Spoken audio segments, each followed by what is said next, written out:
was a weird one with our number one. About how we even came across it was just that we were in a bar and we thought, I will run in here and have a drink quickly. And the guy was like, oh yeah, we played. I didn't do very well, but my friend won, who's in my team. And we were like, what do you mean he won?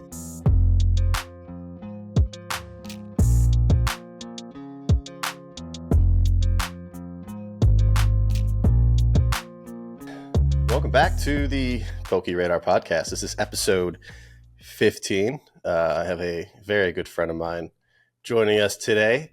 He is the one and only husband of.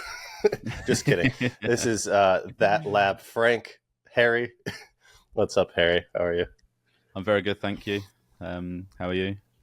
It's early where you are. Good. Yeah, every time I do these UK ones, I have to record it in the morning so far. So yeah, we've got our Yokohama, our Yokohama teacup. One of those. Drinking some tea that I bought. I got a couple of these, and I've been like gifting them. They've been great gifts. And then there's the other one that was like a see-through glass that sold out immediately every morning. I got one of those. Yeah, I didn't get because we got the ramen bowl. But we didn't get. Did they do like a rice bowl and another one? As well. There was. I've got a rice bowl and a ramen bowl, and I think like the staff or competitors got a different color of the ramen bowl. Oh, okay, that's interesting. I actually managed to pick up a staff backpack, but she kept the ramen bowl, so I never found out. Oh, Then maybe I don't know. Maybe they sold two different colors, and I only found one. Yeah. It was too hectic. I was running around every time I went in. I wasn't really looking. I was just looking for the skateboard and the bomber jacket every time. Nearly had to get in a physical fight. But yeah, that was nuts. So Harry and I we've become good friends over the past year here, hanging out at all the cons and spent some time with each other in Japan. Obviously, it's a bit hectic when we get at all these events because there's a ton of people, but me and you met for the first time when you and Chloe and Dean came out and visited me in New Jersey. That was a while ago. That was a long time ago. That was before you showed your face. That was before there was a face to the butler. Yeah, indeed. And then you've obviously progressed in your business and decided to come out more publicly and show your face and be a part of the community more than just the behind the scenes guy. Yeah, not so much in videos. So what was more in person and Instagram? Well, yeah, you've done a couple things in videos though, right? Like, most recently when Chloe did the skydiving, she put you in there quite a bit. She didn't tell me she how was come doing you weren't How come you weren't partaking in the skydiving portion? So this was like an ongoing sort of conversation we had, and she never really like officially invited me. And because I knew it was going to be for the channel, I didn't want to be like, yeah, I'll do that, and then be in the way sort of thing. So she did end up inviting me before she jumped, but it was like right near the end, and I was like, I didn't want to like mess up plans for the video, and I just wanted to stay out of the way, let her have fun. But we'll go again next time. I've actually got a funny story about that. Okay, well, you sound a little disappointed that you didn't get to do it. Yeah, so that's something I would not do. I don't think I could handle that. Yeah. I mean, I've never done it before. I've never done bungee jumping. I think I'd prefer to skydive. I think bungee jumping scares me. I've heard people breaking legs and all this sort of stuff with bungee jumping. I think I'm more inclined to skydive. But after we'd done it, it was actually my nan's birthday, like a week, 10 days after. So there might be a part 2 coming out for the skydive because my nan said she wanted to go on one. Who's 84? Yeah, I know. She's 84, and I said, obviously, if she wanted to go, I'd then go with Chloe again as well. How can you allow that to happen? I know. She obviously is she always things, but yeah. Never done it Has before she in my always life. been like a reckless adrenaline junkie at Not that I can 84? remember. Or no? I've never seen her do anything remotely adrenaline junkie related. But I suppose, you got to start somewhere sooner or Okay. later. Yeah.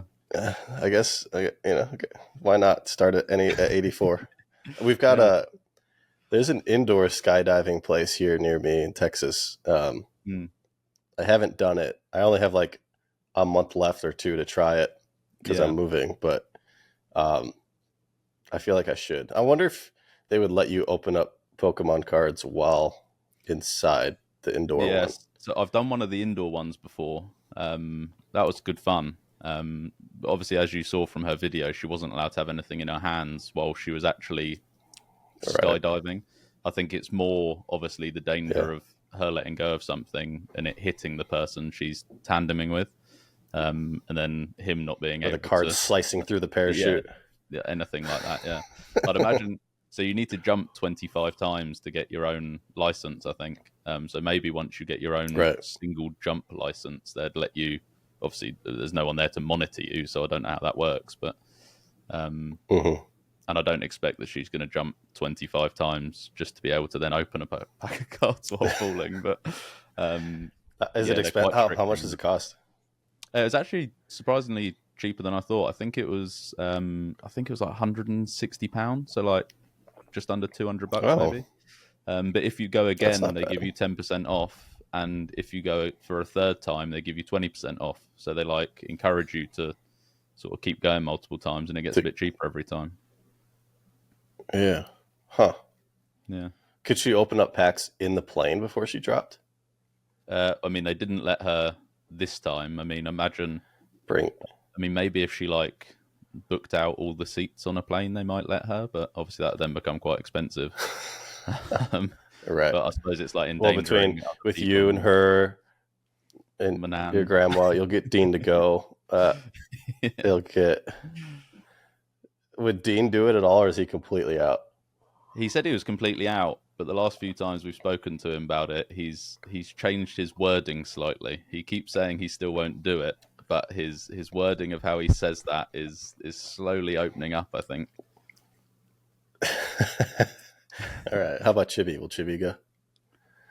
Well, I actually haven't asked him. Maybe we could just do like a Yeah, whole Sam. You got to get Pokemon Sam. crew jump. You should.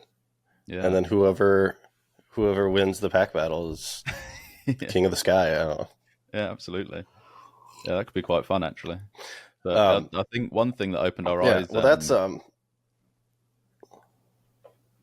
Sorry, I was just going to say one thing that opened Good. our eyes to like how YouTube worked with that was obviously Chloe put a lot of like time and effort into that one and got like a videographer and like built what she thought was like going to be one of her best videos on the channel, and it was like the worst performing video she put out on YouTube in like the last 6 months or so. But it sort of opened our eyes. It's disappointing. Yeah. In what way? Because like I've always it's you always want to be consistent and like do the same thing or whatever with YouTube, and then when you have an idea to do like a viral thing or like a fun thing, it just never works out. Yeah, I think for us it's more like just because you like the video doesn't mean that's what people want to see, sort of thing. But I mean, obviously we're still young in our sort of YouTubering, so we're still sort of learning as we go, and it was just opening our eyes a bit on that one. Sorry, I don't know if you just heard Frank in the background. Yeah, He's sitting behind me. Hey Frank, Frank will be my next guest. So I mean, you started your channel, right? We did a live pack rip, a very degen pack rip, not too long ago. That was expensive. I'm happy those stopped because it's way too expensive. And I mean, we do it enough in person at these events. So you recently left your 9-to-5 to go all in on this business with your wife. Yeah. I mean, that's a big leap to, I mean, usually when I see the couples in Pokemon or in cards or whatever, really just in any industry, that's like, if there's an entrepreneur, the other one is doing the stable job, got the insurance, taking care of like making sure the bills are paid, while the other one's chasing the dream for you guys. But you've decided to leave that and go all in on Pokemon full time with Chloe. What happened? Why? So the job I had before, it was quite demanding. It was a lot of hours. So I ran my own business, but it was a manufacturing company. We had 7 or 8 employees. So I had I suppose I had the luxury of not having to like follow someone else's like rule set and all that sort of thing. So I had that sort of freedom. But obviously with that and with employees comes a lot of responsibility. Like essentially I was working the longest to sort of set the tone for the other workers, and every time there's a problem, obviously it's on you to resolve it because it's your own business. Obviously it's similar to what we do now, with sort of Chloe owning the business. But it's like that. Obviously, it's easy to call it like a 9 to 5. Obviously, it wasn't quite 9 to 5. It was a lot. It's a lot more hours, than that. But it's just that whole like corporate environment is. You need to either be earning a lot of money or really enjoy what you're doing to sort of get by in that environment properly, I think. And when the opportunity came up, obviously Chloe had already been going, at that point, probably 18 months or so on YouTube. And obviously we could see it wasn't like enough. It was barely enough to sustain her doing it full time, let alone obviously me jumping in and being like, yeah, this will sustain us both sort of thing. Right. She was starting to get asked to go like to America to cons, and obviously some things with other companies where they wanted to like fly her out to places and do certain things, and me not being able to just sort of up sticks and go with her was sort of restricting that a little bit. So I just thought, I'd rather take a chance, have a bit more actual life freedom, just be able to like travel around and enjoy ourselves a bit more. Obviously we'd saved up a bit of money from what I was doing previously that sort of allowed us to do all this sort of stuff, and take that risk. But yeah, it was more just like the lifestyle, I suppose, than the actual job opportunity. Did you sell your company, or did you hand it off to someone, like, so give most of it to someone else to like run? I gave the whole thing to someone else to run. So I actually owned the company with my brother, 50-50. Okay. So it gave me... I'm in a bit of a luxurious position where I think even though I've given him the whole company, I don't own shares anymore. He essentially bought me out at the point of me leaving. I could probably fall back into it if I needed a fallback. So I have a bit more sort of fallback opportunity than most people would taking this sort of leap, I think. It was probably that's what how I needed me to make that decision. Yeah, I mean, like, I was just in sales when I left. I feel like I could just, I always told myself, and I always could, just go back into sales, which I inevitably have. Like, people get so terrified to leave their job, and unless it's at like a really, I don't know, pivotal point in their career, or they're like doing something very, very specific, then it's not that big of a risk as you think, I guess. Life situation, all depending with whatever's going on, but it's like, it's not as scary as you think it is, because any company can just fire you at any point. So that can happen at any it's point. Not anyway. So that's interesting. You went from like, I guess maybe 9 to 5 to your own business, but it wasn't something you were truly passionate about. You were just doing it with your brother, which is probably a cool, passionate part of it.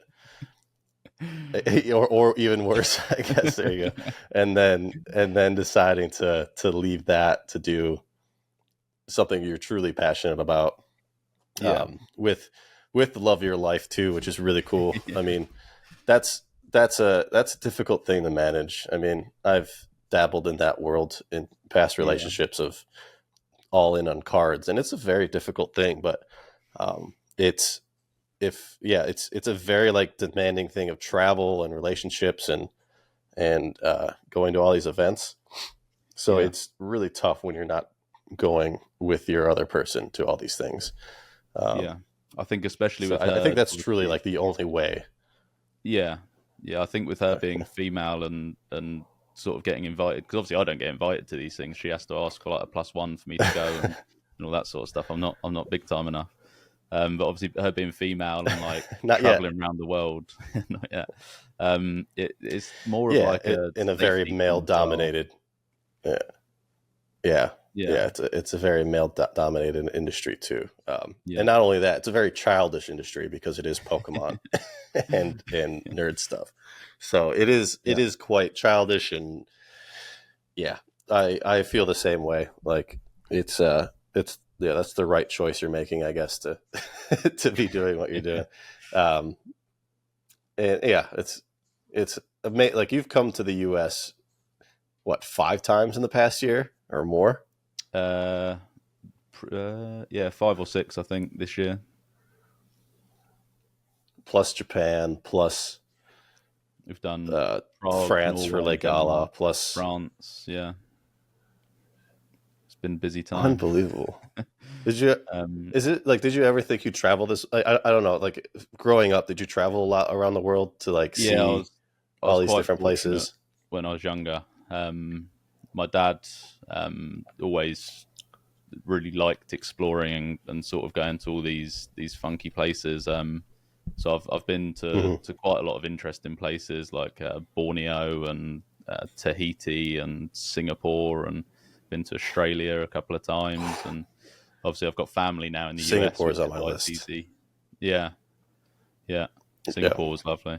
Now we've got the family in the US. It makes it easier for us to sort of get over there. We get free accommodation, and we can sort of internally fly to all these places that we need to go to with Chloe more specifically.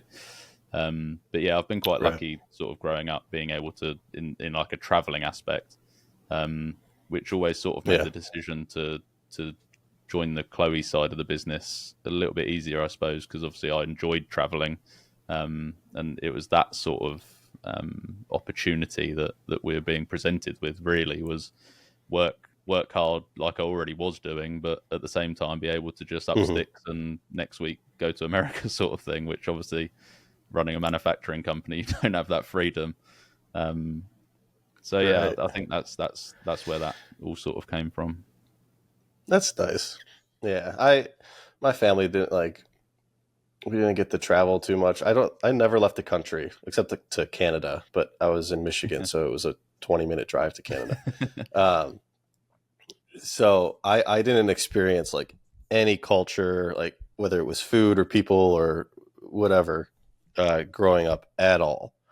Yeah. And until Pokemon happened, like I started to see so much of the world. It's so cool. I've traveled way too much. I complain about it too much, but like I think it's just because I didn't do it as a kid, right? So I dread traveling going up to it, but once I'm out and about, I'm loving every minute of it and doing a whole bunch of fun stuff. So I think that's just like how I was, just because I wasn't able to travel a lot as a kid. It makes it difficult leading up to it, but I love it. It's amazing what Pokemon has allowed many people to do traveling the world. It's crazy. It makes no sense to me that so many people can like do so well with Pokemon, and it's just weird. The amount of people that just get up and go to Japan, and then the next week get up and go to California, then get up and go. It doesn't seem like real life. It's like, how do you have a job? How are you working? It's so weird. But yeah, I don't know. Well, I just got a new job, so I think my congratulations. My traveling will be limited. Thank you. Well, I keep saying I'm still waiting for I'm 99.9% of the way there. I'm still waiting on the full confirmation. Hopefully by the time this podcast comes out, I'll be all set and done. But Yeah. yeah, I think that job's going to hinder my traveling quite a bit because it's more in the office 5 days a week. Yeah. I'm sure I'll still go to some of these events, but not as freely as I am now. Yeah, I mean, essentially, that's what sort of working on your job does. That's pretty much where I was before. I was working on the job. I was building up the business. That was what I was working on, and then obviously changed all that. I'm earning substantially less money, but I'm enjoying the lifestyle a lot more. So it's like it just depends on what you're working on, I suppose. And at the minute, yeah, we're enjoying the travel. We're enjoying that sort of lifestyle, and I mean, maybe it will have to stop soon, and I'll have to go back to working a lot more, but hopefully not. And yeah, we're sort of playing it as it comes, see what happens. We haven't actually ever been to where you're moving to, so we'll definitely have to come and visit you. Oh, really? Yeah. Yeah. I'll be outside of Seattle, which it's the birthplace of Wizards of the Coast. So we'll have hopefully some fun contacts and finds, some rare finds while I'm up there. That'd be really cool with the ex-WotC employees and stuff, if they're still around and haven't been picked through. But yeah, I'm looking at apartments now. It's stupid expensive there, but hopefully I'll have space to allow visitors to come.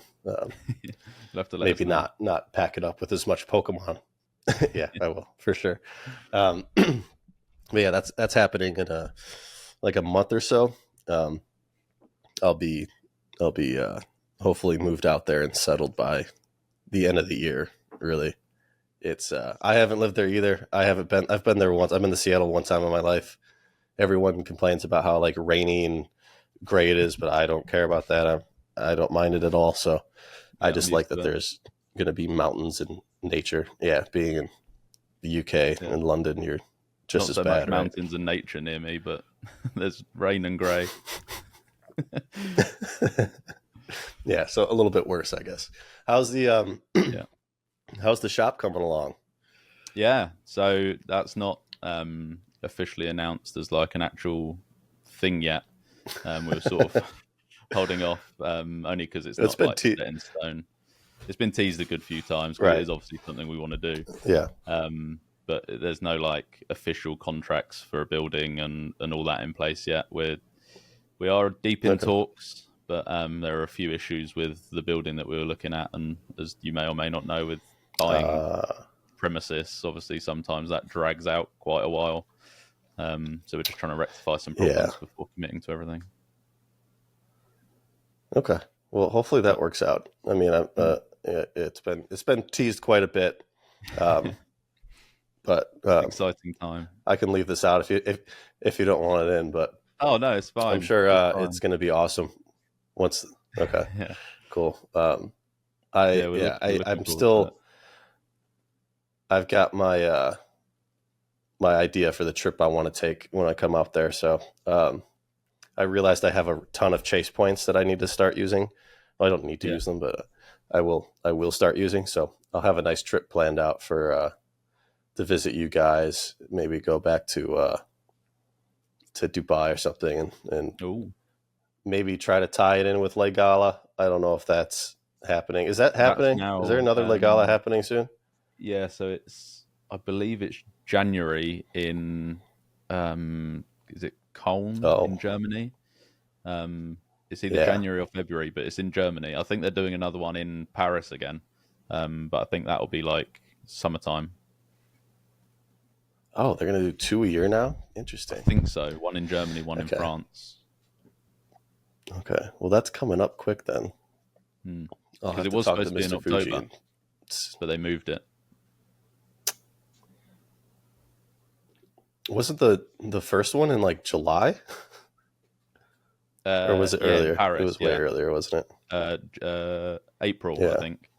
But yeah, the next one. Okay, that's enough time. I think it was supposed to be Germany in October, and now they've moved it to January in Germany still. Okay, well, that's coming up. I don't know if I can make that one, but that'd be a good one to make. That'd be a lot of fun. I've never been to Germany. I am German, so it would be cool to go see stuff. I guess I don't know. Go get some Europe's beers. Really easy for us, but I think that'll be a fun event based on what happened in France. Yeah, Germany doesn't share this, to me as an American, doesn't share the same vibe as France, is like fancy and and like high class, but I've only I'm been sure to I'm Germany. wrong. So I think I've only been to Germany once, and it was to go and watch Fulham play in the Europa League. So I can't say I was probably in the fanciest of spots. I was following all the football fans around. And that can get rough and rowdy out there. All right, so tell me, let's talk about Japan. I did a solo podcast about Japan. Yeah, and I want to talk more about like what other people were doing, because I mean, I most of my time, obviously, I'm always hanging out with like Swolpoke and some other people, but I want to get to like hear more about the experience that like other people had and what they were doing. I mean, me and you together, we did go to the Pokemon Center one morning. Yeah. We got like the first time slot, so we got to go in and get the majority of things. I mean, we missed out again on like another skateboard or the bomber jacket and some of the cooler stuff, but thankfully I got those the day before. But yeah, what was tell me about Japan. You originally were supposed to go for a longer time because we wanted to hang out in like Tokyo and stuff, but you ended up only going for like 5 days, right? Yeah, so it ended up being a really regrettably short trip. I think we ended up doing 6 nights, and obviously with a 15-hour flight and 8-hour time difference, that's quite harsh. But I mean, Japan itself was incredible for us, even in the short time we were there. Like, just the culture. Like Dean was just completely blown away by like how everyone was dressed and like how cool it was. We went to Shibuya on the Monday, and it was like one of his favorite places. Obviously, you've met me a few times. You can probably tell I'm not as deep into fashion as someone like Dean. But obviously I can appreciate like the area, and like it was really cool. It was a nice place. Everything's so clean, and obviously everyone we spoke to was so friendly. But that Monday was pretty much the only day we had as like a free day that we chose to go into Tokyo. Traveled around a couple of the card shops, didn't really find too much. We found pretty much every shop had been emptied before we got there. But we found a few singles, and it was like a good experience still. But yeah, very, very short trip. Obviously, Chloe had a couple of commitments. We done that Whatnot event on I think it was the Friday, where her and a few others gave away a Japanese base set box. That was quite cool to watch. And a lot of people sort of gathered in that room that they were doing it in. So we had a good chat with a lot of people on the first day. But yeah, apart from that, obviously, Saturday, Sunday, mainly just hung around at the Worlds, the actual event space. And then the Monday went into Tokyo, and the Tuesday. Yeah, that event. Was it Thursday? I think it was Thursday. Thursday. Because I had just gotten into Yokohama Thursday. That morning, yeah. I think it was happening then. Yeah. I mean, it was pretty cool. You had, I mean, who else was on it? You had Randolph, you had Mystic, you had I think Unlisted Leaf. Was Ando there? Yeah, Ando, Unlisted. Bear Walker. Yeah. Did you get to hang out with Bear? I actually hung out with Bear quite a lot. On I think it was the Saturday night, in the Intercontinental, we were at the I can't remember what it was. I think it was called the Music Lounge. We were in that sort of space, like bar space, for most of the evening with him. Yeah.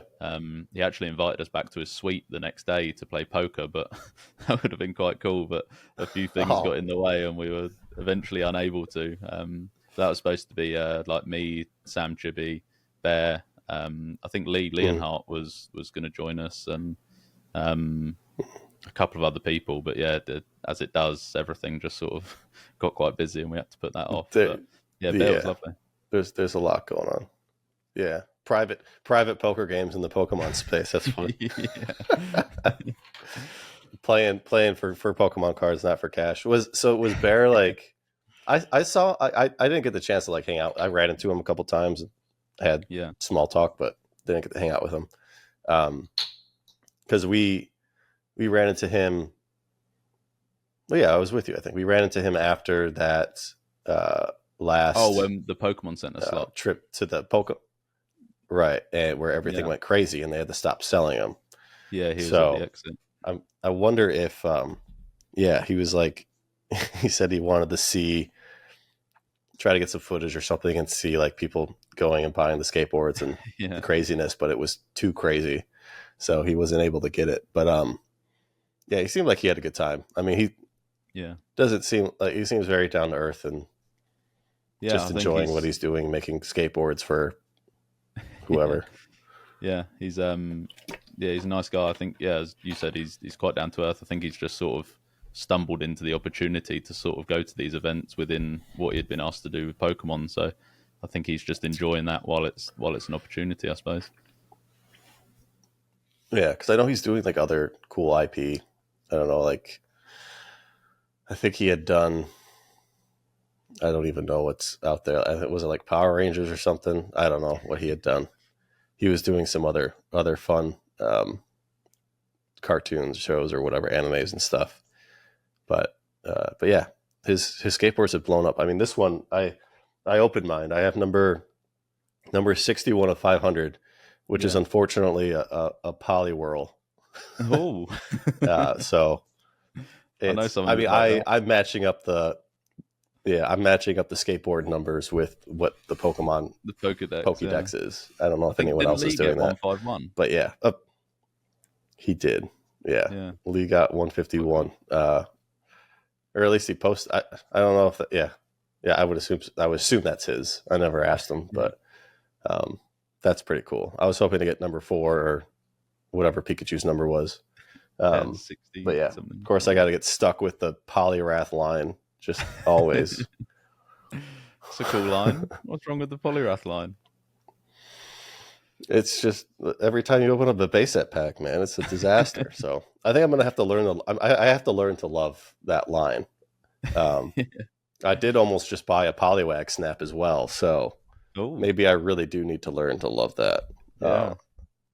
That deal kind of fell through because I bought another one. Of course, at this point, especially, I'm leaving Rare Candy. I got a job, hopefully. Still, again, waiting completely at TikTok. But I wanted a celebration or going away gift, so I purchased this in the last auction. I haven't shared it publicly yet, but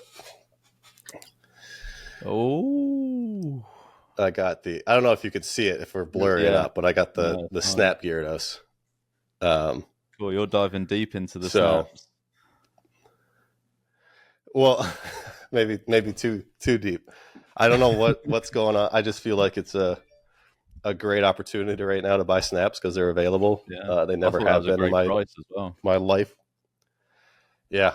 I mean, it wasn't as good as the Chansey the last month, which you should have won. I'm disappointed in you, but I know. I'm sorry. I tried, but yeah, I nearly got it. Yeah, you got second place, but yeah, man, I'm very pumped about the Snap cards right now. I think that everybody's kind of paying attention to other trophies at the moment, and these are getting a little bit less love and attention. So yeah, I mean, I've always loved them. They've always been see it on the background there, the game, but I don't have any of the actual cards. Oh yet. Yeah. I mean, I think between the Pikachu and the Magikarp finally popping up for sale in the last year and a half, and it's just it's a set that has always been kind of mysterious to people, like impossible to complete. Yeah, but now you can. Now somebody like Dubsy can complete the one Snap collection or Snap set. So one person can exactly. So yeah, there's a few people I know though with I got 6, 7, 8 of them. Really? I guess I know. Yeah, I know 1, 2. I know like 3 or 4 people with 5 or more. Yeah, and then a bunch of others that have 1 or 2. but you know a few people with 7 or 8. Well, no, maybe that's a stretch. I probably know one with 6 and one with. He might have 7. I think he's got 7. Yeah. Okay. Yeah. But he's probably the same person, you know. Yeah. Yeah. I guess I haven't put a full count on what he has, but yeah. Yeah, it's pretty cool. I'm excited to see the first set get put together. I think that'll be a pretty big moment for like the snap cards themselves to pop off. Yeah. Have you asked Dubsy if he's putting the set together? I mean, the reason I did, he said no. I don't know what he told. Apparently, someone else. Yeah, someone else said yes. Oh no, he said no. So no I don't know what's going on, but yeah. It's maybe he's just hiding it. I don't know, trying to, because he doesn't want people talking about it. But here I am talking about it. But yeah, he told me no, so we'll see, I guess. But yeah, I had to sell my Pika trophy to pay for the Articuno. Yeah. Which I know you guys have your PSA 10, which is pretty sweet. One of the very few. I think it's 3. Yeah. What's your take on trophy cards? What do you guys like? What are you interested in? Is there something you're chasing? Are you trying to buy the Pikas or an illustrator? What's going on? No, well, definitely not the illustrator. We're not quite in that game yet. But yeah, I mean, it was a weird one with our number one because, like, I suppose you could always call it an investment because obviously we were always buying it to sort of keep it long term, and we felt as though the value would hold. But it was never like a buy to sell to make money, which is why we've still got it. We've had, I mean, probably, as you know, quite high offers, multiples of what we paid for it, that we've currently said no to because it was always just the first World Championships outside of America. It was the first one we had all attended in person. It was in London. It was in our home city. We almost got lucky stumbling across the opportunity to get it. I mean, we ended up having to fight quite hard. It took us about 3 months to get the deal over the line. But I mean, I believe it was us and David in the end, sort of bidding against each other for it. So it took quite a while to sort of get through that, and obviously we presume we only really won because he found a different one. So it was like a few things sort of fell into place. Like the story about how we even came across it was just that we were in a bar we were walking past a bar on the last night of London, and we thought I would run in here and have a drink quickly, and we saw people with just the normal World Championship packs out on a table in the bar, and they were, I think they had some other cards out, like they're playing the TCG against each other or something, just across a round table. We started speaking to them, saying like, "Oh, you play in Worlds," and just the general chit chat from like being friendly with other people at the event. And the guy was like, "Oh yeah, we played. I didn't do very well, but my friend won, who's in my team." And we were like, "What do you mean he won?" And he was like, "Yeah, he won the Masters Division TCG Championship." And we were like, "That's insane." And obviously we got his number and started speaking to him. And then, 3 months down the line, after a long fight for the card, we ended up with it. We flew to Prague to go and collect it. Done everything in person and brought it home. But yeah, it was always like, I don't really want to call it like a memento, because obviously the price, it's not like something you just sort of willy-nilly buy to remember something. So it was always like an investment, right? That it meant more to us than just simply getting a number one trainer. And obviously I think that's been a little bit shadowed this year from there just being so much hype around them. I think since we got ours, like just the amount of people who are now interested in sort of getting them has increased so much compared to what it was. And that's only in 12 months. I think it's interesting. I mean, I made a play on these trophies a year or 2 years ago, because I knew they were undervalued, and I had moved all of them but the number one just to take profits and keep on reinvesting, buying and selling. but always held on to the number one because I just knew like the offers I was getting of like 70, 80, 90, it just was like, it's just not enough. I mean, with yours, it's going to, like you said, it's going to be really difficult to sell that because of the emotional attachment you guys have to it. I felt that like, I remember before London got pushed back 2 years, I told myself like, I'm going to go to London. I'm going to buy a trophy for myself at the event. It'll be the first one I buy like from a winner, whatever. It'll be like I had the plan of like having an emotional, sentimental trophy purchase that I could keep forever. But of course that didn't happen. So I started buying them, from other people during the pandemic. Yeah. And, I just didn't get that sentimental attachment to it. And then once we were in Japan, I, made the impulsive purchase of the Articuno. And then I saw the insane hype that happened around the trophies, which I always felt would happen with Japan. I was really hoping for them to be in Japanese, and I was hoping for them to be a little bit like, I wasn't shocked or I wasn't wowed by the new art. Like I still I don't own any anymore. I still like the first run of full arts better. But I guess I haven't seen one of the new ones like really in person yet. So seeing the hype, the offers going around for the raw copies, 100K, 125 for a number one, I was like, this is the perfect time to sell. I'm going to sell.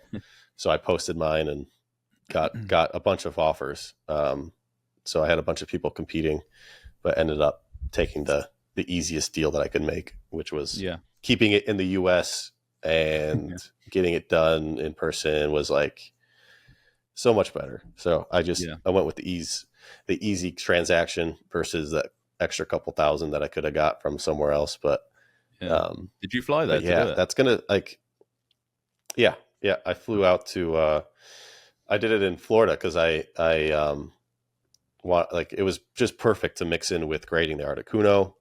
Done it all at the same time. This is also slightly public, and it will be public, but I graded an Illustrator. It wasn't mine. I graded a CGC 10 Illustrator. Oh wow! For a client, which I think it's the cleanest Illustrator in the world. No bias. Again, it's not mine, but I was really hoping for the pristine. I think it should have got the pristine, but it got a Gem Mint 10 at CGC's. Beautiful copy. And then I did the deal with the Pikachu, and so that was a great trip. That was a pretty phenomenal, like historical trip for me because I've been able to handle and grade a lot of cool cards. That was the first time I got to handle an Illustrator. Got to grade a 10. Super cool. So there's not many people that have done that before. It's I'm pretty I got to start writing these things down so I can have a book or something of everything. Like I'm going to start forgetting everything that I've been able to do. I've got some interesting stories that I hope to tell one day, but man, that's tough. You got to sell that thing. I mean, we had some very convincing offers. I mean, we just felt it was the wrong time. We've been offered quite a few since, but obviously at that point it's coming with more of a business head to it, where we're looking to get it for the right price. We're probably going to grade it and sell it within a few months. Like that's more of a buy to give the business some sort of cash, and it's just different to the London one. We've never which one did you get? Did you get another one? No, so we haven't got one yet. But I was just saying, obviously, in being offered other ones, it's not really a sentimental thing. That's then more of a business decision, which the London one has obviously the different aspect to. I mean, we didn't even grade the London one until Card Party in June, so we had it from I think October last year. We just literally had it raw the whole time, just until Card Party, just because it was convenient to then go into PSA. When we were there and grade it. Like it was still, I mean, we never really expected it to get a 10, but then like we weren't we just never bought it with the means of, this is like a pristine card, we'll grade it with PSA, it will get a 10, we'll then sell it like that. It just wasn't sort of what we were doing with it. and then getting a 10. Obviously, I mean, you've probably seen the video of like Chloe and Dean's reaction when we were sitting in that PSA office. Yeah. I mean, in a weird way, it's sort of added more attachment to it in just having that sort of experience as well now. But yeah, it's just it's a tough one. There's a few other cards I like as well. Though. I really want a Mew Victory Orb. I've never bid or tried to get one yet, but I really like that card. But in terms of the full arts, we'll probably end up with some here or there, probably some 3s or 4s, most likely. But yeah, haven't done anything else yet. Yeah, I've been offered some of the new ones, but the prices are just too crazy now. I can't justify it. Yeah, people are asking 40, 50K for a number 3, a number 4, asking 70, 80 for a number 2. Like, it's just too optimized for me, and I don't have enough interest as a collector to even buy them at those prices. I'd rather get a snap card. I'd rather get a Victory Orb. There's so many other things I'd rather get. But also I just stuck with that price memory now, I guess, which is something we all struggle with when you're doing Pokemon long enough, which sucks, but got to deal with it. So yeah, I think with so many offers this year being so public as well, I think it's sort of the players have easy access to that and they see it and they're like, well, I know I can get this much, so I'll try and push for this much, and then they're just now trying to sort of maximize, which is fair enough for them. Just maximize what they get out of it if they're going to sort of let go of them. Yeah, I've resorted to buying things. This is one of my newest purchases. This 2004 finalist hat. Finalist. I think this might be possibly one of the rarest hats in existence, because I don't think they had a champion stamp stuff in 2004. So this is technically, I mean, I know this was, I think, the second place winners, but I've resorted to buying things like this now because it's just easier and I can wear them and enjoy them. But did you know that they changed? I have a crazy hat collection now. They changed the handout of the finalist stamp cards in Yokohama. So for the TCG and VGC champions, the champions apparently didn't get a finalist stamp this year. They only got the champion, whereas obviously last year you got a stamp for every single increment that you work through. So last year, obviously the guy we got, it was a little funky, and the champion.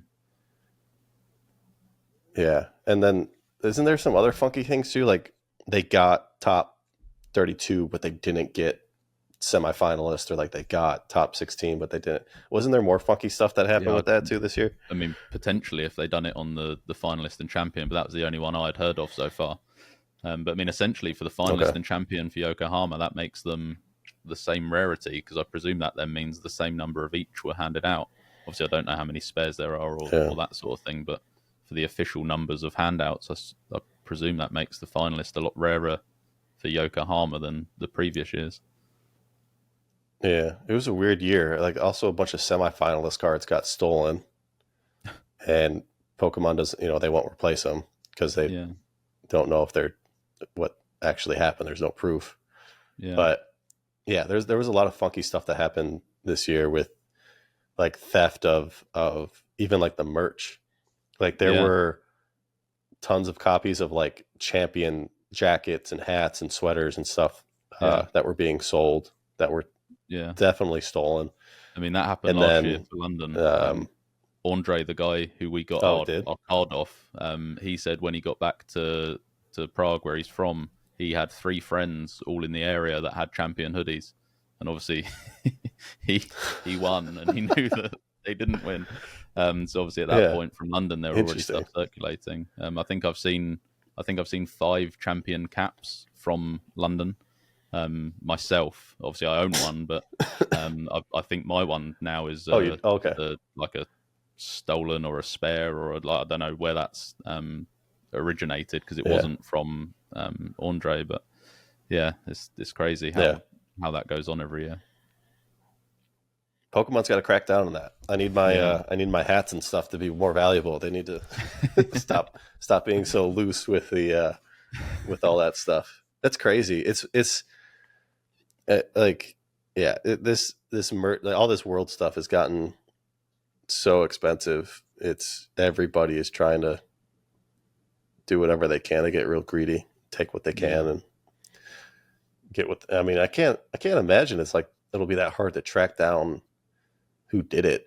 I mean, it's like, who's the one that ordered all the extra ones? Number of people who get their hands on the stuff as it moves through, like internally. Right. So I'm curious to see what happens there. I'm sure it'll be kept very quiet and private and not like, I mean, unless they're trying to catch somebody, but I doubt they'll even go that far.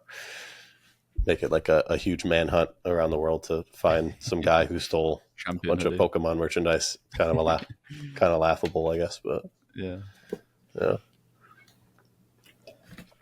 So tell me about yourself, Harry. We've had plenty of opportunities to hang out and enjoy time together in Pokemon, but from a personal life, we haven't had too many deep talks. I want to know more about you. Like, what's you said you were lucky enough to be able to travel a lot. You had a company with your brother. What was kind of I guess we'll revert to the collecting part of these things first, but what was the biggest influence of Pokemon for you as a kid? Did you have older brothers? Was it you? Were you the one leading the charge? Was it friends?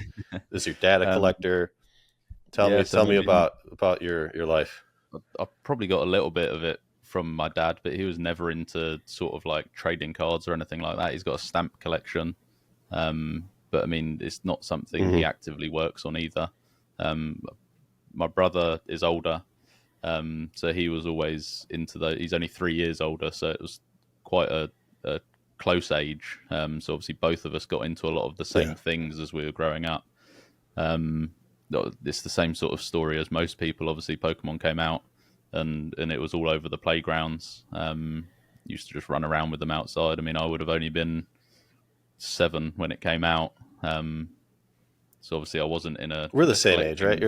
You turned 30 this year? This year, yeah. Yeah. Yeah. Okay. So yeah, it was never a collecting thing. It's always been now it's been like a nostalgia thing of just remembering what it was like. I always used to play Yu-Gi-Oh! A lot more than I'd done anything with Pokemon cards.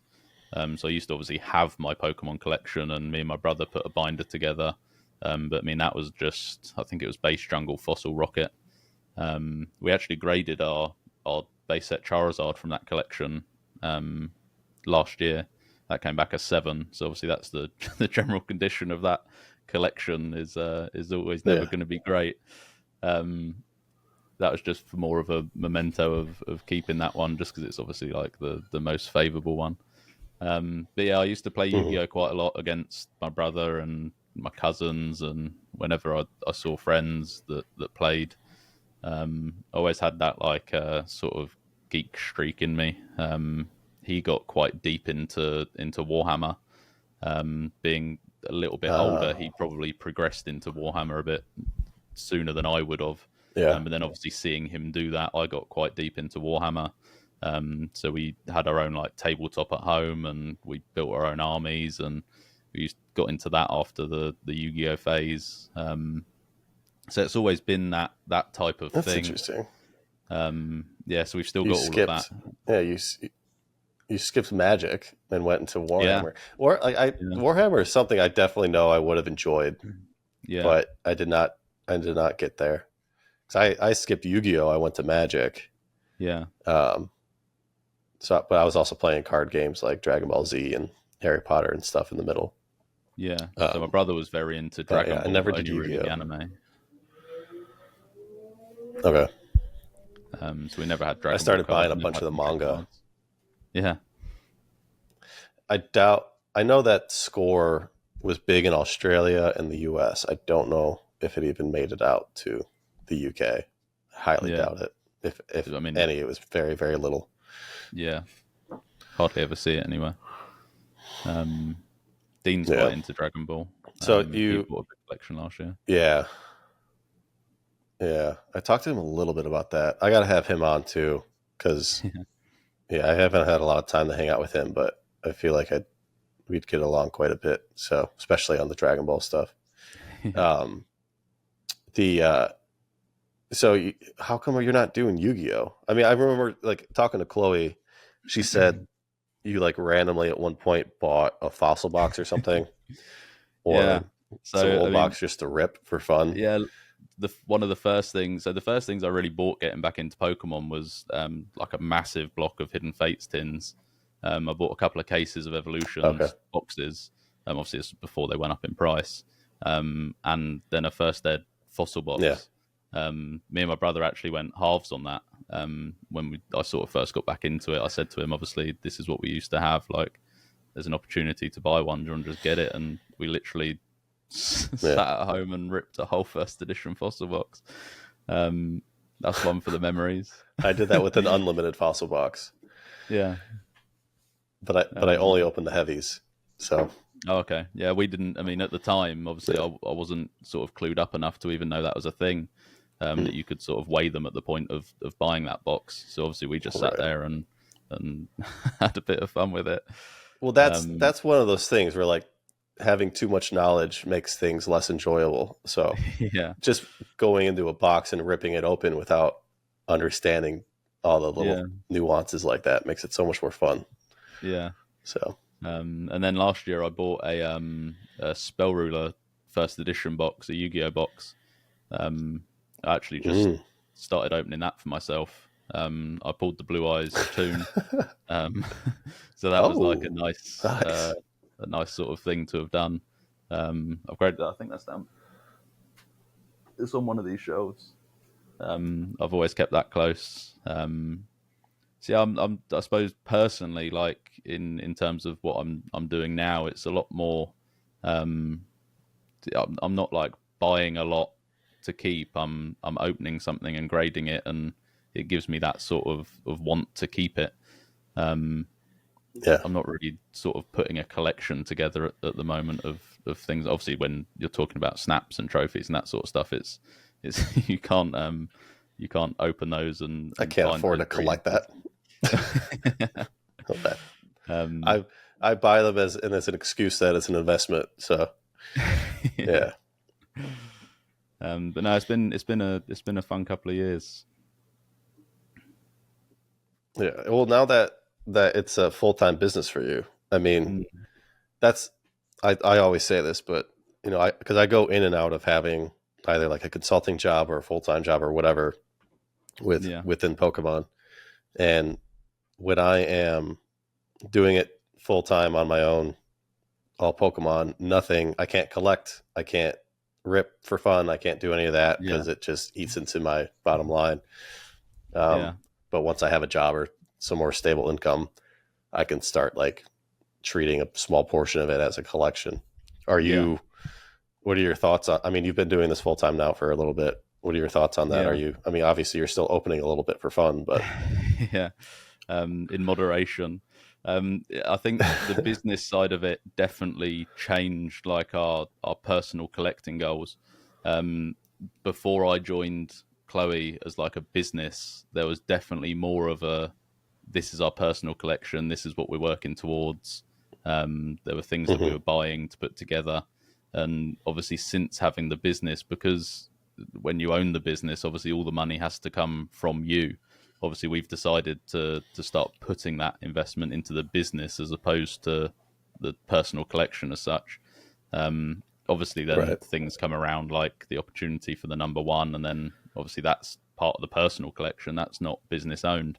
So then you make a big purchase like that, and it's obviously a big amount of money that you end up sitting on as a personal sort of collection piece. So it does get hard to differentiate sometimes whether you want to have the personal collection or buy something for the business. That's like what I was mentioning earlier about sort of trophies being offered to us. Obviously we're buying those at the moment if we get offered them with a business head rather than a personal collection goal, I suppose. But it definitely changed things starting the business from what we were collecting before. Okay. I mean, now the personal collection stuff is this. Yeah. It's stuff like this. We got these are the important one things. And only. This is what matters in life right here. Yeah. We got the Yeezy signed That Lab Frank I've with got the mine heart. being protected by my I would bring it down, but the polytoads will Oh, you fall got the down with it. polytoes on top. Yeah, they're protecting That's okay. Yeah, it. that was one of my favorite moments in my Pokemon life. I guess we wait. Where was this? This was at That was Dallas, was it? I think it was Dallas Dallas. Col- Collecticon. Yeah. Collecticon, Yeah. and I forgot who hosted a trade night, It was gambling a night, weird whatever it was. trade. It was like they put a stage up and had a couple of talks, but it was labeled as like an after. I think it was labeled as like an after party to the con. So it was like a Right. Collecticon, extra con sort of thing. Yeah, they had a casino section with like roulette and blackjack, and then they had a prize wall with a bunch of shoes and like cards and pretty great stuff that you could There get, was like some good fairly stuff on there. valuable. Yeah, and they 100% screwed up the prizes because they gave people enough chips to win anything on the wall before they even started playing. Yeah. So people just started lining up. I was just having fun playing blackjack, but you were in line with Chloe and Jeremy and some other people. Yeah. That was another hectic thing. People were fighting over who was in line. People were cutting. That as soon was as there's insane. prizes in Pokemon, there's just carnage breaks out. Yeah, so as soon as that started, that line started moving through. Obviously, all the good stuff was getting taken, the good sizes. Yeah. I think you didn't have any chips, right? Because no, Chloe had all. You had weren't allowed hers. to join the queue because the queue was full, but you had chips and I didn't, and I was already in the queue. So obviously, you said take these chips because then I could get something because I was already. I was just queuing with Jeremy and Chloe and whoever else. So at that point, you gave me the chips and I took the queue position and kept going forward. But obviously, by the time I then got to the front, Jeremy had taken the next best thing, Chloe had taken the next best thing, and then all there was. What did Chloe get? She got it was Nike trainers, but I think they were like quite nice ones. Yeah. But yeah, by the time I got to the front, there was a what are they? Size 8.5, I think, Yeezys. Something like that. Yeah. So obviously we took them away and we thought, well, I'm not size 8.5, you're not size 8.5, so what do we do with one pair of trainers between two of us? And that's why we thought, well, why don't we do what we do when we have a pack battle, and if we don't pull anything good, we scribble all over them. Yeah. And then we ended up signing each other's shoes the next day, and now we I think we need to negotiate because so Harry and I made a deal that if we run into each other if one person doesn't have the shoe, they owe them $100. And we did that a couple times at Card Party. Yeah, you're down $100, but in Japan, we both brought our shoes, right? I brought my shoe to Japan, but there was no point where either of us really had space or the opportunity to carry the shoe around with us because it was just too hectic. We were buying so much stuff, and it was So the shoes never even met up, even though they were in Japan together. They've just been on a world tour individually. Yes. So these shoes are going all over the world, experiencing great things. But yeah, just because of a fun, stupid bet. That's where my collection goals are at the minute. Quirky things that give a memory. You sort of have fun with it. It doesn't necessarily have to be cards, but I look at that and I have a lot of memories from it every time I see it. Yeah, it's great. It's one of my favorite things. It's so it was so random and so weird. It's fantastic. I love it. I'll have it when I'm 80, so I'll find you when we're old. And I'll owe you another $100. It'll be fun. Did you? I guess I mean, with the craziness of Japan, we weren't able to do a lot. I mean, you were wheeling and dealing quite a bit. Did you? I mean, you bought a ton of like the World's packs, and you said you got one competitor bag or one staff bag. So I think I ended up with 2 competitor bags and 1 staff bag. I didn't get anywhere near as much as some other people. I know someone who ended up coming back with like 70 packs of the Yokohama promos. I think I only came back with 4. So when you're on, that's like 2 completely different. I came back with 0. Yeah. 70 packs? Who the heck was? That's a lot of money. I know. Yeah, there's a lot. And then like people were offering like $1,500 for those things. Yeah, they got crazy. Even after they got back home, it was crazy. I think obviously because there was a smallish supply that made their way back to the UK, they've sort of held quite popular. But yeah, I mean, I saw people with like walking around with bags of like 60 of those Pikachu decks, and it was crazy what people were able to get hold of. Yeah, those ones. I think I got only 15 of them. Of those in the end. I mean, those are kind of bottoming out, I feel like, because a lot of it was available or is available. But 70 of those promo packs? I mean, that have they sold them all? Yeah, he actually that's 6 figures. Yeah. Wow, good for whoever that was. Yeah. I mean, if they were selling for $1,500, jeez. I don't have the patience or like willpower to do that anymore. I don't know. I mean, that is a lot of money to have probably made, and you pay for your trip 5 times over. But I think I was more in the mindset of enjoying my time with people there and not running around buying a bunch of stuff to sell. Yeah, I think that's essentially what we ended up doing as well. We had so much time taken up from all these things we were doing that we didn't really ever get time to be in the trade area or speak to competitors or staff and all that sort of stuff. I got a bit lucky with the staff backpack we managed to get on the last day because we were actually having drinks in the staff hotel. Someone came up to me who knew I had like pounds in cash, and she was going to London in a few months. She actually lives in Australia, and she was traveling to London. So she was like, if you can give me pounds, you can just give me cash and have it. And I was like, it's the only currency I actually managed to have with me, and found the one person in Japan who wanted it. So that worked out, but I wasn't like actively walking around trying to buy them, and like we never really put a lot of effort this time into sort of finding all that sort of stuff. But we still came home with some nice bits. Yeah. Did you see the corporate golf stuff? I don't think so.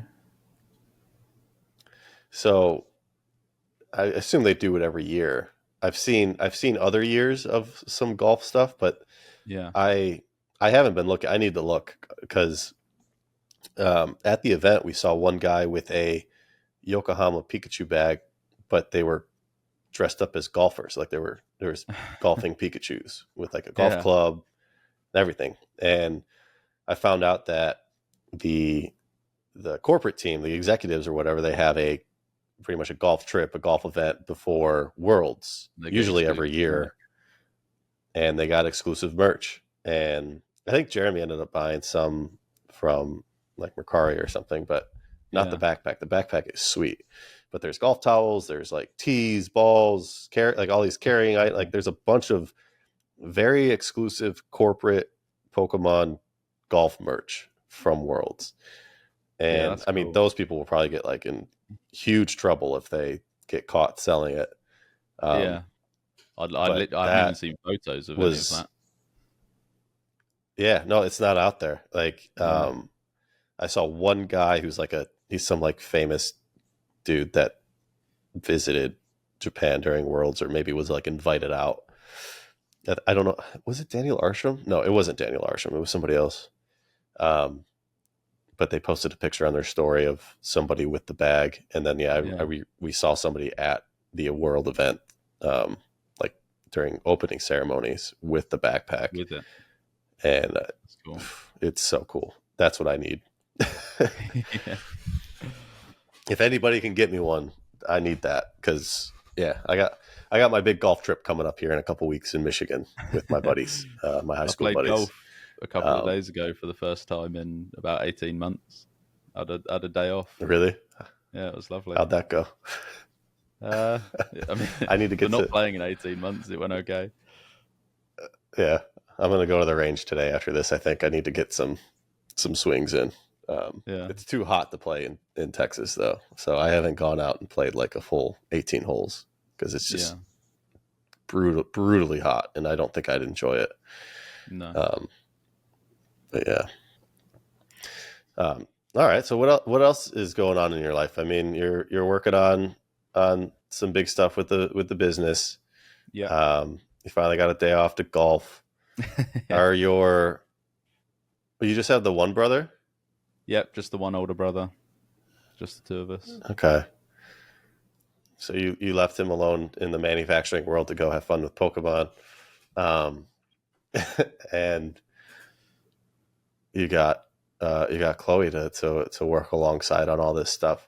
What's your, like, do you have a friend group that's into this stuff too? Or is it just like the typical Pokemon friends you've met that are now who you hang out with, like Sam and Dean and all that? Like everything through Pokemon. Obviously, I've got the friendship group I had before jumping into the Pokemon space, but simply from sort of starting our own business and diving deep into it. Obviously, we've lost a lot of time in our day to day. Like I said, that when I played golf the other day, it's the first full day I've had off in I wouldn't be able to tell you how long. So it gets difficult to sort of manage all of that. So obviously there's a friendship group I don't see as much from outside of Pokemon. There's a friendship group I do see more of now that's a newer group within Pokemon, simply because it's within Pokemon and it's sort of a lot of the time within realms of working that we then see them. So like going to card shows and all that sort of stuff. So yeah, that's a bit of a sort of tough one to manage, but when you're sort of putting everything into trying to make something successful, obviously it has its downsides as well. Mm-hmm. Yeah, I still spend more time talking to people that I've never met in person than I do with some of my best friends. You know, it's a weird thing, but still pretty nice, I guess. Yeah, I mean, we've met some incredible people through Pokemon. Don't get me wrong. There's like people we've met now that we probably would have been friends with had we known them outside of Pokemon. It's been an incredible space, much more so than I ever thought it would be when we were sort of first getting into it. It's been over and above for us in terms of meeting people and getting along with everyone. Yeah, they're real. They are real friendships now, which is pretty cool. So are you you're putting all your time into the business now? Are you mainly focused on the card aspect? Are you going to be diving deeper into the world of YouTube yourself, or as like, I guess even as like a YouTube manager type for Chloe? What are you expecting to like spend most of your time on now? I mean, I've never really been one specifically for YouTube myself. Obviously, Chloe does a good job of that, and I leave her to it. I don't like interrupting too much, and I've not really got like the entertainment aspect to me that people like her and Dean, and obviously when you see these bigger people like Rev and Ando, and it takes a specific type, I think, to be good at all that sort of stuff. But obviously I work a lot. That's why I do a podcast. Different scene. But yeah, I do a lot in the background for her YouTube. Obviously, as we touched on earlier, we're hoping to get a store together that people can come in and visit and buy stuff and sell stuff and that sort of thing. So, I mean, the longer term plan is probably getting a store to a point where it's successful. Obviously, that'll be a struggle from the start. And then obviously we've got employees now working for us that we hope to obviously put in the store and work that aspect through. I think, to be honest, we want the card aspect to go back to more of where it was at the start, where it's more based around collecting than looking at everything as a business opportunity. So I think if we can try and sort of get Chloe back to the space where she's enjoying YouTube and enjoying making videos, obviously still opening packs for people and doing those streams when she wants to, but then the rest of our time isn't just taken up sort of buying and selling and stocking the website and all this sort of stuff, where we can then sort of enjoy the hobby and collecting again is probably where we want it to be. I don't think you'll see me on YouTube too often. There's it's the content side of this business is going to be so much more important in the next few years, just because of how saturated and competitive just cards themselves is getting. So yeah, that'll be important to be able to free up and get her in a space that she's really enjoying and doing YouTube and finding her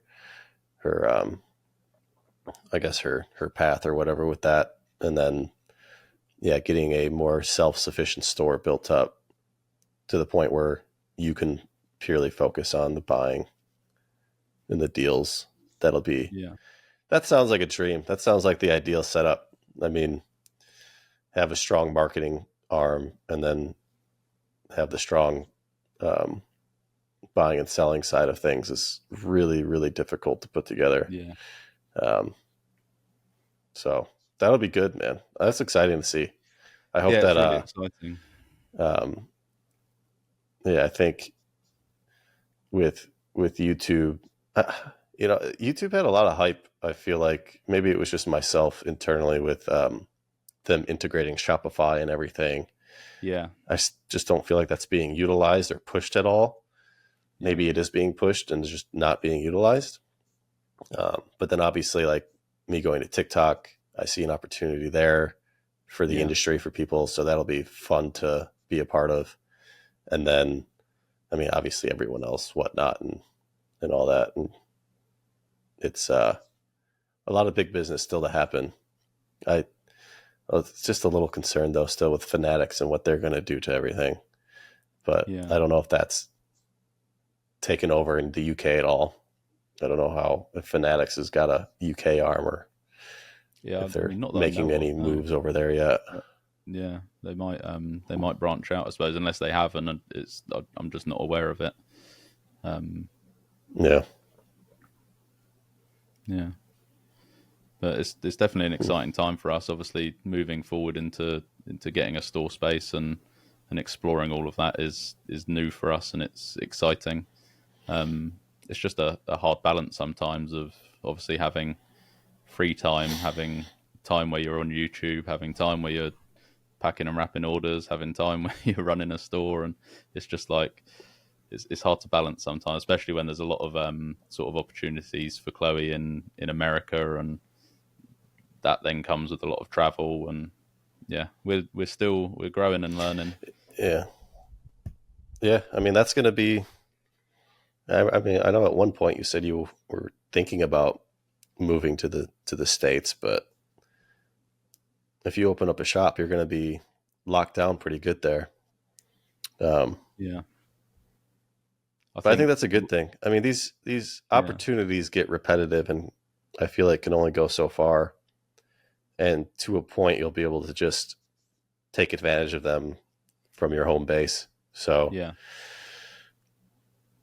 I think a longer term goal for us has always been that we wanted to move to America in terms of living. I think we both sort of just outside of Pokemon specifically prefer that sort of way of life. It was never really a Pokemon influenced decision. It's just obviously with the opportunities that come to Chloe within the US now, within Pokemon, it sort of added to us wanting to be there and take advantage of those. But in terms of that America move, it was never a business related decision, really. It was always like I said at the start, we've got family who live sort of like up north of Philly, on the East Coast. We're always there. We sort of like that area. We always used to travel to Sanibel in Florida every year just to go on holidays, just because we like that area as well. So it's always been something we've sort of toyed with the idea. It's obviously just hard to put a big move like that into place. But yeah, it's something we want to do. Just not sure when. Yeah. Well, We'll that have to would come be, see what Seattle's like. that'd be cool. I'd enjoy that. Yeah. I love the West Coast a lot, so I'm happy that I'm headed back there. You guys will definitely have to come visit. We'll find a nice excuse for you guys to get out there. I can find something to make that work. But yeah, well, cool, man. I that's exciting. I'm excited for you guys. Like, again, it's been a lot of fun getting to know both of you better, and I'm always happy to see when you guys are at the same events that I am, because I just enjoy spending my time with you. So it's always good fun. Hopefully we'll get the shoes back together, or find some other quirky, fun collectible that we can add to the shoe collection in some way. Where are you next then? And start growing that. Your new job opportunity. When do you think you're next going to get out? Well, I am going to Charlotte Collecticon, but I'm only going to go see TCA Gaming. So I'm flying in Thursday, going to Rusty's house Friday, and leaving Saturday morning. So I'm not even going to the event technically. Yeah. You guys are going to New York, right? So I think we're now for Comic-Con. We might be passing on New York Comic-Con and booking in Houston Collecticon instead, because the Houston Collecticon is the Sunday of the con is Chloe's actual 30th birthday. So we're thinking of doing like a bigger thing for it. Right. Okay. Well, that was hopeful. I was hopefully going to go to that, because it's like a 3-hour drive for me right now, but that will fall like really right in probably when I have to move. So depending on my moving time, I will either be there or not. But I was hoping to go to that one, because I think quite a few people are going, and I guess now that you're going, especially and with Chloe's 30th, I need to figure out how to make that work, because that'll be fun. Yeah, but that should be a good one. Yeah, I haven't made any other plans outside of that. Denver was a potential, but now I have a wedding to go to that weekend in Chicago, so I can't go to that. But yeah, I think I'm not really sure. I'm not sure when I'll get out again after. I guess Houston's really the only potential, because again, the new job is going to be a hindrance to that. But I assume I'll still get to go to these events at some capacity. I just don't know how much. So because I haven't seen TikTok at any with booths or anything. That could be I don't know what the I mean, I'd have to pitch that and try to make it a work trip, but at least to get the time off. So that would be fun, though. That would be fun. Have you planned that out already? So we've been given the dates, I think, and obviously left it free, but we haven't actually booked flights, booked accommodation, and sorted all that out. But I mean, we're like committed to it. We're just not. I mean, this happens with most events. I feel as though we're committed to it, and we just leave booking everything so late. I mean, remarkably, we've actually already booked the hotel for Hawaii Worlds next year. We just need to sort the flights out. Oh, you did? And work out the rest of that trip. Yeah. Wow. Obviously, we have to do a stop off. We can't fly direct, so we're thinking of doing Vegas on the way over and staying there for a few days to then fly to Hawaii.